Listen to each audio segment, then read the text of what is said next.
आप देख रहे हैं देश का विशाल नेटवर्क इंडिया टीवी लाइव, सच्चाई की सही आवाज। મારું નામ રોનક મહેડા છે, ગામ દેવા। શું ઘટના ઘટી હતી આખી આ તમારી સાથે? આજથી 12 મહિના પહેલાં મિત્ર દ્વારા કોન્ટેક્ટ થયો હતો ભાવિક રશ્મિકાંત વ્યાસનો, અને ઓસ્ટ્રેલિયા લઈ જવાનું કહ્યું હતું। 25 લાખનું ડન ગયું હતું, 14 લાખ આવેલા છે। હું અને મારા આજુબાજુના મિત્રો છે એમ કરીને અમે ઓસ્ટ્રેલિયા લઈ જવાનું એણે કહ્યું હતું, અને કન્ટિન્યુ 2-4 વાર એને ડુપ્લિકેટ વિઝા આપ્યા, ડુપ્લિકેટ ટિકિટો આપી, અને એવી રીતે અમારે જો પૈસા લીધા।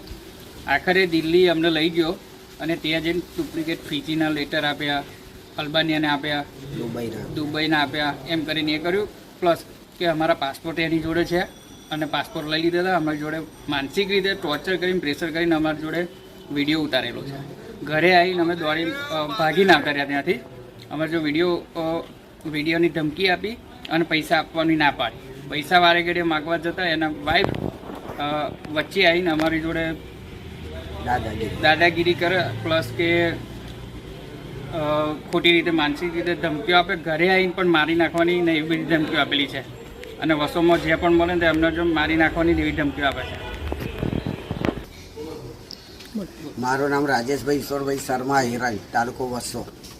હું 10મા મહિનામાં અહીંયા આગળ વસો કોન્ટ્રાક્ટનું કામ કરું છું। અવારનવાર મામલતદાર કચેરી આવું, એટલે આ જે એજન્ટ કરો જે ભાવિક રશ્મિકાંત વ્યાસ, એના ફાધર એ બી માત્ર તો મામલતદાર કચેરી આવતા અને કહેતા કે મારો છોકરો બહારનું કામ કરે છે તો કે તમે આપો, એટલે મેં એમને કામ આપ્યું, બરાબર છે।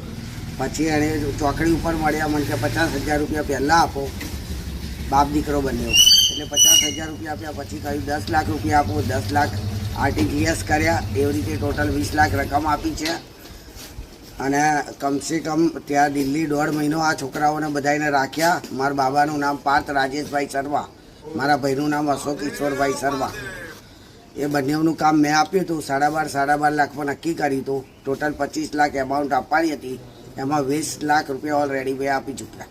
અને ત્યાં દિલ્હીથી ઘરે આવ્યા પછી અમે પૈસાની ઉઘરાણી કરવા જતા, વચ્ચે આની વાઈફને લાવી દેતા, અને વાઈફ કે હું આમ કરીશ તેમ કરીશ, મારી ઉપર આવી રીતે તમે એ કર્યું, ઘરે દાદાગીરી કરી, એવી રીતે ફરિયાદ મૂકવાની ધમકી આપી। એની વાઈફનું નામ અર્પિતા ભાવિક વ્યાસ, એના ફાધર રશ્મિકાંત શંકરલાલ વ્યાસ, અને એ જે છોકરો છે એ હાલ દુબઈ જતો રહ્યો છે, એનું નામ છે ભાવિક રશ્મિકાંત વ્યાસ। અમે ત્યાંથી દિલ્હીથી પરત આવ્યા પછી અમને એવું લાગ્યું કે આ બધું ડુપ્લિકેટના ફ્રોડ છે। એણે કહ્યું આજે મોકલીશ, કાલે મોકલીશ, પરમ દિવસ મોકલીશ, પણ 15 દાડા મહિનો રાહ જોઈ, છતાં કોઈ એને નિર્ણય ના લીધો। પછી અમે પૈસાની માગણી કરવા એના ઘરે ગયા, પરત માગણી કરવા માટે એના ઘરે ગયા। તો અવારનવાર અમે એના ઘરે જઈએ તો એના વાઈફને આગળ લાવે। એની વાઈફનું નામ છે અર્પિતા ભાવિક વ્યાસ। એ એમ કપડાં ફાડીને હું તમારી ઉપર ફરિયાદ કરીશ, આમ કરીશ, એમ એવી બીક બતાવે, જેથી કરીને અમે અટકી ગયા, એના ઘરે માગણી કરી।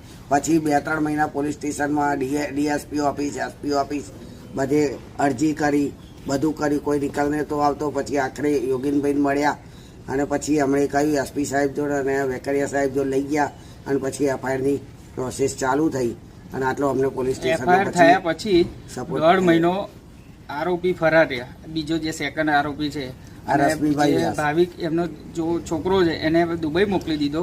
આખરે નડિયાદ LCB અને વસો પોલીસ દ્વારા 1.5 મહિને એમની તપાસ થઈ। આગોતરા જામીન લેવા એપ્લાય કર્યું હતું, પણ એમણે નામંજૂર થઈ છે। ત્યારે આ ભાઈ देश और प्रदेश की खबरों के लिए अभी सब्सक्राइब कीजिए इंडिया टीवी लाइव, साथ ही बेल आइकन को दबाना बिल्कुल ना भूलें, जिससे सबसे पहले खबर आप तक पहुंच सके।